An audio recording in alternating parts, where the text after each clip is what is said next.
नमस्कार, मैं हूं अंकुर और आप देख रहे हैं सत्यहिंदी.com। एक नजर डालते हैं अब तक की सुर्खियों पर।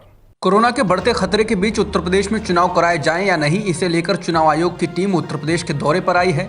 आयोग ने बीते 3 दिन में कई राजनीतिक दलों के नेताओं, तमाम जिलों के जिलाधिकारियों, पुलिस अफसरों और निर्वाचन के काम से जुड़े अफसरों के साथ बैठक की और इसके बाद प्रेस कॉन्फ्रेंस की है। चुनाव आयोग के अफसरों ने प्रेस कॉन्फ्रेंस में कहा कि चुनाव कराने को लेकर कई लोगों से रायशुमारी की गई है। कई विभागों के सरकारी अफसरों के साथ भी आयोग ने बात की है।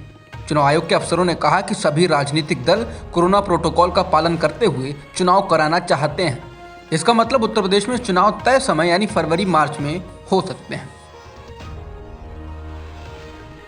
लखनऊ में प्रेस कॉन्फ्रेंस के दौरान मुख्य चुनाव आयुक्त सुशील चंद्रा ने कहा कि उत्तर प्रदेश में ज्यादा से ज्यादा लोगों की भागीदारी की कोशिश की जा रही है। चुनाव आयोग को कई राजनीतिक दलों ने रैलियों की संख्या सीमित करने का सुझाव दिया है। चुनाव आयोग ने बताया कि बुजुर्गों और दिव्यांगों को घर से वोट की सुविधा भी दी जाएगी।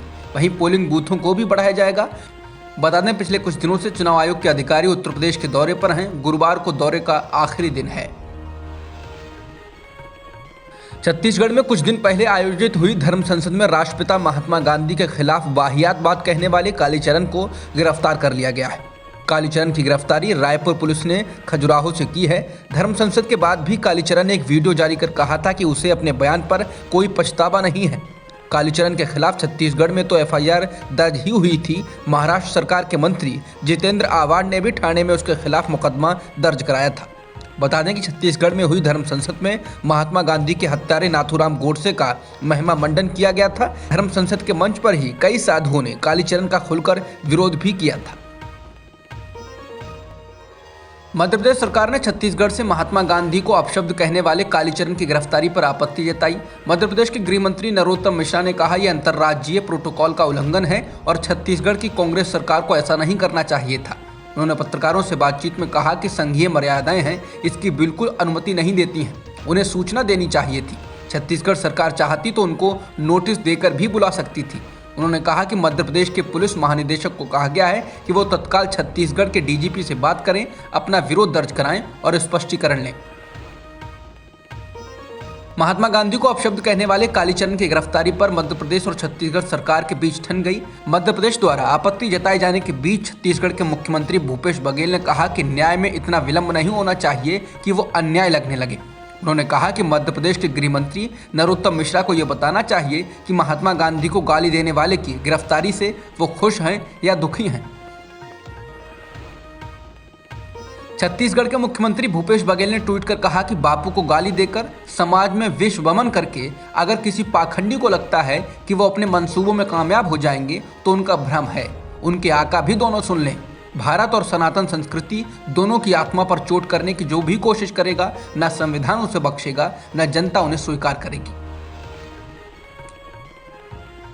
कांग्रेस हाईकमान के द्वारा पंजाब में बिना मुख्यमंत्री के चेहरे के उतरने के फैसले से प्रदेश कांग्रेस के अध्यक्ष नवजोत सिंह सिद्धू सहमत नहीं है। सिद्धू ने न्यूज़ 18 को दिए एक इंटरव्यू में कहा कि 2017 में आम आदमी पार्टी बिना मुख्यमंत्री के चेहरे के चुनाव मैदान में गई थी और तब खुद उन्होंने पूछा था कि बारात का दूल्हा कौन है, इसलिए इस बार लोग हमसे इस बारे में पूछेंगे। सिद्धू ने कुछ दिन पहले भी कहा था कि वो मुख्यमंत्री के चेहरे के सवाल पर शोपीस बनकर नहीं रहेंगे। पंजाब चुनाव प्रचार अभियान समिति के अध्यक्ष सुनील जाखड़ ने कहा कि हाईकमान ने मुख्यमंत्री का चेहरा ना घोषित करने को लेकर फैसला ले लिया है। जाखड़ ने एएनआई से कहा कि किसी को अच्छा लगे या किसी को बुरा, हमारे चुने हुए विधायक चुनाव के बाद ही मुख्यमंत्री का चयन करेंगे। बता दें कि कांग्रेस हाईकमान ने यह फैसला कांग्रेस नेताओं के बीच आपसी रार को देखते हुए लिया है। उधर मुख्यमंत्री चरणजीत सिंह चन्नी भी चुनावी सभाओं में खुद को एक और मौका देने की अपील करते हुए दिखाई दे रहे हैं, जिससे सिद्धू की महत्वाकांक्षाओं को और झटका लगा है। नागालैंड में 4 दिसंबर को हुई फायरिंग के बाद विवादित कानून अफसपा को हटाने की मांग जोर शोर से उठी है, लेकिन अब इसे राज्य में 6 महीने के लिए बढ़ा दिया गया है। फायरिंग की घटना में 14 नागरिकों और सेना के एक जवान की मौत हो गई थी। इसके बाद बड़ी संख्या में लोग नागालैंड में सड़कों पर उतरे थे और अफसपा को हटाने की मांग की थी। 20 दिसंबर को नागालैंड की विधानसभा ने सर्वसम्मति से अफसपा को पूर्वोत्तर से विशेषकर नागालैंड से हटाने के संबंध में प्रस्ताव पास किया था। इस बीच फायरिंग के मामले में नागालैंड सरकार की ओर से बनाई गई स्पेशल इन्वेस्टिगेशन टीम यानी एसआईटी को सेना के अफसरों व जवानों के बयान रिकॉर्ड करने की इजाज़त भी दे दी गई है। फायरिंग की घटना मोन जिले के ओतिंग गांव में हुई थी। विश्व स्वास्थ्य संगठन यानी WHO ने चेताया है कि कोरोना वायरस की सुनामी दुनिया भर के स्वास्थ्य ढांचे को ध्वस्त कर सकती है। WHO के प्रमुख टेड्रोस ने कहा कि ओमिक्रॉन को लेकर बेहद चिंतित हैं, क्योंकि ये बेहद तेजी से फैलता है और उसी वक्त डेल्टा वेरिएंट भी फैल रहा है और इस वजह से कोरोना की सुनामी आ रही है। उन्होंने कहा कि अगर ऐसा होना जारी रहता है तो इससे स्वास्थ्य कर्मियों पर जबरदस्त दबाव पड़ेगा और हमारा स्वास्थ्य ढांचा ध्वस्त होने की कगार पर पहुंच जाएगा। टेड्रोस ने कहा कि स्वास्थ्य ढांचे पर जो दबाव पड़ा है वो सिर्फ कोरोना वायरस के नए मरीजों की वजह से ही नहीं, बल्कि बड़ी संख्या में बीमार होते स्वास्थ्य कर्मियों की वजह से भी है।